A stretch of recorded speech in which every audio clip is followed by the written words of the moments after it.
Today we are doing some talking about the blend tool. Um, this is a tool that, I don't use it that often, but it does have a lot of cool uses that you might be able to use for your designs, depending on how creative you are as far as what type of artwork you do and all that. One way that I use the blend tool is sometimes to get exact colors. So, for example, I do a lot of transparency stuff.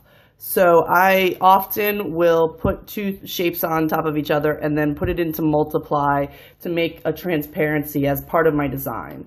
That is fine. Happy to be live. Oh, great. I'm so glad you could join us, Allison.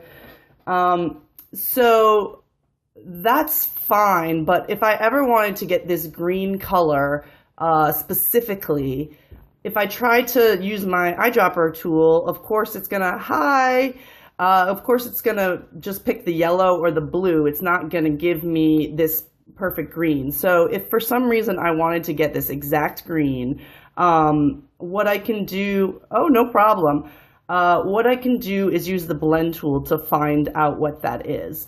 So the way you use the blend tool, if you're not familiar with it, is to take two items, two shapes, and it's over on your tool palette, and it's the one below the eyedropper that looks like a little square turning into a circle. Okay, so all you have to do is double click on it, and that will bring up a menu. For this exercise, I want to get this one color in the center. So I'm going to do specified steps instead of smooth color or specified distance. And I'm just going to do one step. And the orientation doesn't really matter because I'm really just trying to get this green in this for this particular use. So I click OK, and then I take the blend tool and click both items, and there we go. It looks like the green is a little bit different. I think maybe instead of, I guess the multiply is really a double, but this is the color that's exactly between the two of them. So if I hit Object Expand, yeah, for sure. Object Expand, now I have this green as, an option that I can pick up. The other, it's great for making, if you double click on it and then do smooth color and click on both shapes, you're going to get a perfect gradient, okay? You can do it with different shapes. So I can go, personally like the specific steps. So I double click and then I'm going to put specific steps and I'm going to do 5. Yeah, I don't think it is actually, but it is a perfect halfway point. I think the multiply is sort of a darker version. Yeah, you can. So I'm going to click this and then this. So it's changing shapes, but then how about if I also click this? So you can have a whole thing. I know, right? I understand my to-do list is getting bigger and bigger for sure.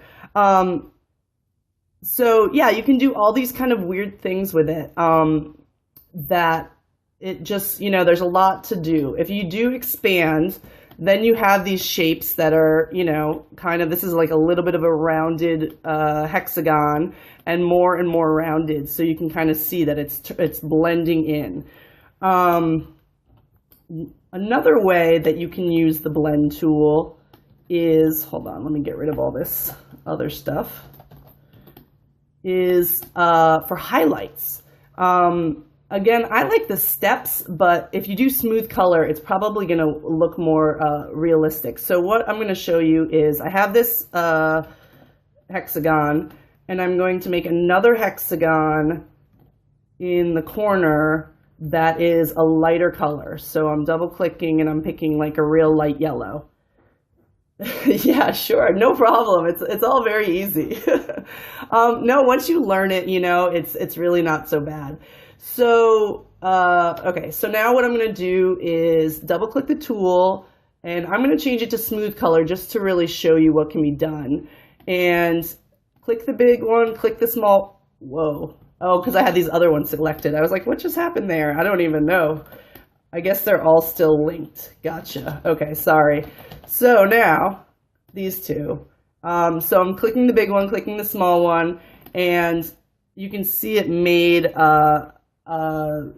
another one in between it. And I thought I did smooth color, so this didn't quite work out the way I wanted it to. Hold on.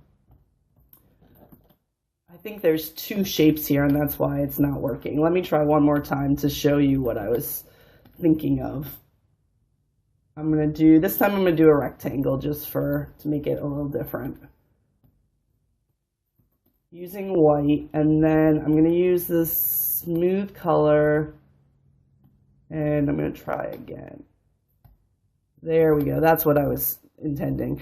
So if you can kind of see, the highlight is based on the square and it blends out. So if you wanted some weird highlight, or you wanted to do some sort of, shaping thing, I think I like this idea right here where I'm using two of these and I do like maybe 4 steps or something, and then you get kind of like a gem. In fact, this with 3 steps looks kind of like a gem with a highlight, if you're doing kind of a more graphic style. So the other options that you kind of would need to know about if you're using the blend tool is, let me just show you. I'm going to pick another color here. If I double click and I do specified steps, and let's do 3. So I'm going to click on this one and then click on this one, and we have our steps, right? So that looks great. Now, if you were doing some sort of, I don't know, infographic or a very colorful caterpillar, I don't really know, and you wanted to change things around. Let's pretend this is a really colorful caterpillar, okay? And you really meant to have a yellow head rather than a blue head, but right now blue is on top. If you go to Object, Blend, you have a couple options here. So blend options, I think that just brings up the menu, but what I'm talking about here is reverse spine. So when you do that, okay, that just flipped the 2. That wasn't what I was expecting, but that is one way to do it. Blend reverse front to back is what I meant to do. So now you see the yellows in front and it goes back from there. Again, you can also do expand here, but you don't really have to go to the blend expand. You could really just do it object expand and the same thing will happen.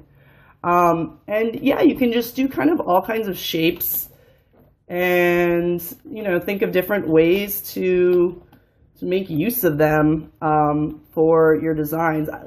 The specified steps works for my graphic style, but maybe if you had, if you have a more realistic style, sometimes the blended thing can be. So now here, that looks, you can make a shooting star somehow. I'm trying to think exactly what you would draw, but anyways, it's a cool tool and it's fun to play around with, if only because ombres are gorgeous and we just love to see things perfectly ombreed as artists. So anyways, thanks for joining me. Tomorrow is my last scope. Oh, thanks so much, Elise. That's very sweet. Tomorrow is my last scope, and I will be working with one more tip. And so I will see you guys tomorrow. Thanks so much.